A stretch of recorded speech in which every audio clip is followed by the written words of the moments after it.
Rajsamand police ने 4 दिन पूर्व लोडिंग टेम्पो में मिले युवक के शव के मामले में हत्या का खुलासा करते हुए 2 आरोपियों को गिरफ्तार किया है। पत्रकार वार्ता में पुलिस अधीक्षक सुधीर जोशी ने बताया कि आधा दर्जन टीमों का गठन करने के बाद यह सफलता हासिल हुई है। पुलिस ने मृतक के बड़े पिताजी के लड़के नरेंद्र और मुरली को गिरफ्तार किया है। मृतक मदन और बड़े पिताजी के बेटे नरेंद्र की पत्नी के बीच इनके गहरे संबंध थे। इस मामले में इन दोनों परिवारों में विवाद भी चल रहा था। नरेंद्र ने अपने रिश्तेदार मुरली को इस बारे में बताया और मदन को रास्ते से हटाने का प्लान बनाया। इसके बाद मुरली ने मदन की रेकी कर उसकी हत्या कर दी। पुलिस ने गिरफ्तार आरोपियों को न्यायालय में पेश किया, जहां से उन्हें पुलिस रिमांड पर सौंपा गया है। 24 तारीख की रात को मदन नाम के व्यक्ति का बड़ा ब्रूटली मर्डर कर दिया गया था कांकरोली थाना क्षेत्र में। घटना की गंभीरता को देख करके हमने अलग अलग टीमें बताई थी, एडिशनल एसपी डीवाईएसपी के नेतृत्व में, और हमारे काफ़ी सारे जवान उसमें सम्मिलित थे।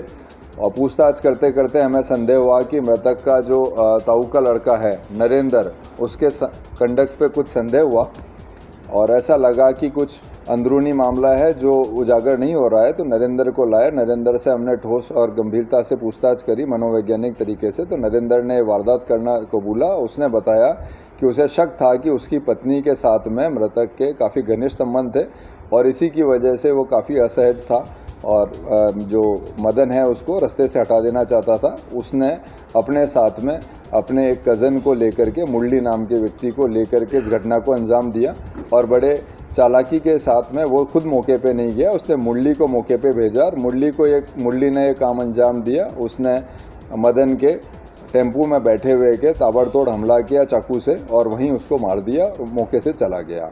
तो हमने टीमें बनाई थी, उसके आधार पे हम पहुंचे और साथ ही जो सीसी कैमरा की हमने मदद ली, उसमें एक मोटरसाइकिल आ रही थी। उस मोटरसाइकिल के संबंध में हमने बड़ा गहनता से अनुसंधान किया तो हमें ये जाहिर हो गया था कि ये मोटरसाइकिल मुरली की है। उसके आधार पे आगे बढ़ते हुए वारदात का खुलासा हुआ है और दोनों मुलजिमों को हमने अरेस्ट कर लिया है। तो जैसा कि ब्लाइंड मर्डर था सर, किस तरह से उस कातिल तक पहुंचा?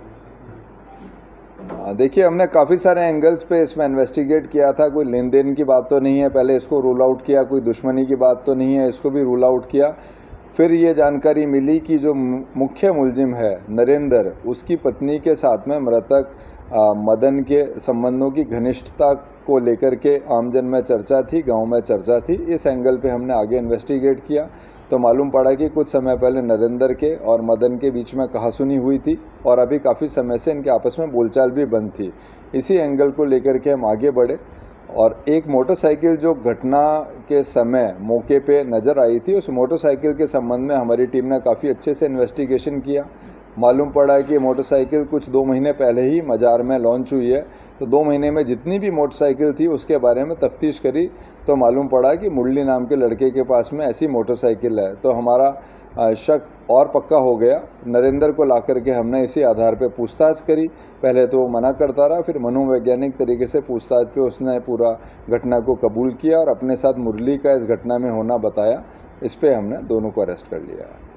नरेंद्र ने मुरली को अपने साथ कैसे लिया? कोई लालच दिया या फिर? उसने लालच दिया था। मुरली के ऊपर कुछ 40-50 हज़ार का उधार था तो नरेंद्र ने उसको आश्वासन दिया था कि अगर वो हत्या कर देगा तो वो पैसा भी चुका देगा और कुछ एक्स्ट्रा पैसा भी देगा। तो इस लालच में आकर के मुरली ने घटना को अंजाम दिया और मुरली वैसे भी नरेंद्र का रिश्ते में भाई लगता है, कज़न है, तो उस वजह से भी वो ये घटना करने को तैयार हो गया। एडवांस के तौर पे रकम दी गई? एडवांस के तौर पे तो रकम नहीं दी, घटना के बाद में 5,000 रुपये ज़रूर दिए हैं। नरेंद्र पुलिस को लगातार पुलिस के सामने था, पुलिस को गुमराह कर रहा था, तो किस ढंग से आइडेंटिफाई किया? क्योंकि प्रदर्शन में वो प्रयास कर रहा था हमें गुमराह करने का, लेकिन हम गुमराह तो पहले दिन से ही नहीं हो रहे थे। वो घटना की स्थिति देख करके और जिस हिसाब से मृतक के गले पे लगातार 20-22 प्रहार किए हुए थे, उसी से लग गया था कि ये बड़ा सुनियोजित तरीके से किया हुआ कृत्य है।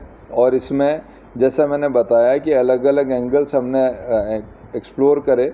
कोई लेन देन का मामला नज़र नहीं आया, कोई ऐसी रंजिश का मामला नज़र नहीं आया, पर ये नरेंद्र की पत्नी का और मृतक के आपस में घनिष्ठता होने की बात सामने आई।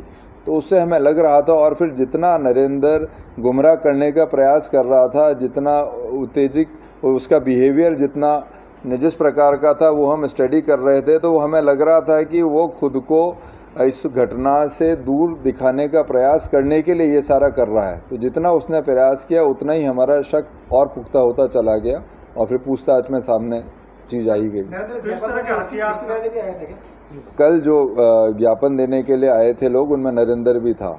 किस तरह के हथियार यूज किए गए थे? क्या वो हथियार बरामद कर लिए गए? हथियार धारदार हथियार है। अभी मुलजिमों को अरेस्ट किया है, उनसे पूछताछ करके और हथियारों की बरामदगी अभी शेष है। मूली का कोई आपराधिक हिस्ट्री?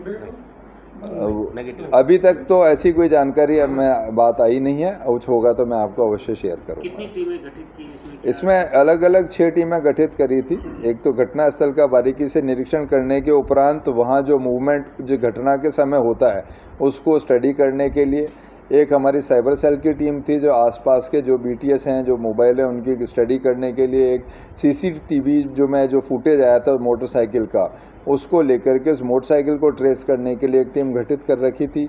एक टीम हमने गांव में लगा रखी थी कि गांव में जो मदन की जो एक्टिविटी है और गांव के अंदर जो मदन का व्यवहार है और गांव में किस प्रकार से लोगों का उसके बारे में सोचे और गांव से जो भी जानकारी हो वो संकलित करने के लिए। एक टीम हमने मदन जो लोडिंग टेम्पू चलाता था, तो लोडिंग टेम्पू जहां वो खड़ा रखता था और इस व्यवसाय से जुड़े हुए बाकी लोगों के साथ अनुसंधान करने के लिए लगा रखी थी।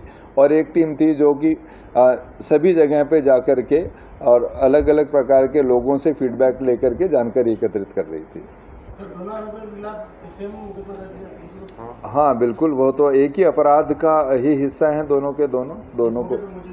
मौके पे मौजूद नहीं था, लेकिन मेन कॉन्स्पिरेटर और मेन अक्यूज्ड तो वो था ही, उसी की वजह से ये अपराध हुआ। बाकी मुरली का तो डायरेक्ट किसी प्रकार की दुश्मनी सामने आई नहीं है। ग्रामीणों ने बहुत सपोर्ट किया हर चीज़ को। सबसे अलग एक सवाल है कि जो थाने हैं और जो 100 नंबर है उस पर अगर फ़ोन लगाते तो फ़ोन नहीं लगता, और थाने के अधिकतर फ़ोन नहीं लगते, तो इससे कोई किसी को जानकारी देने तो वो दे नहीं पा रहा। नहीं, 100 नंबर तो लग रहा है और 100 नंबर पे जो कंप्लेंट आती है वो 24 घंटे में क्या कंप्लेंट्स आई वो एक रजिस्टर में मेंटेन होकर के मेरे को भी पुटअप होती है और उसमें क्या कार्रवाई हुई ये मैं भी संतुष्टि करता हूँ। अगर कार्रवाई आधी अधूरी होती है तो मैं स्वयं भी उसको व्यक्ति को कॉल करा करके उससे फीडबैक लेता हूँ। तो लगता नहीं है, ऐसा नहीं है। और जो थानों का बता रहे हैं ये मैं चेक करा लूँगा। अगर थाने का नहीं चल रहा होगा नंबर तो उसको बिल्कुल चालू कराएंगे ताकि आमजन कभी कॉल करें तो तत्काल उनको हम राहत दे सकें। 112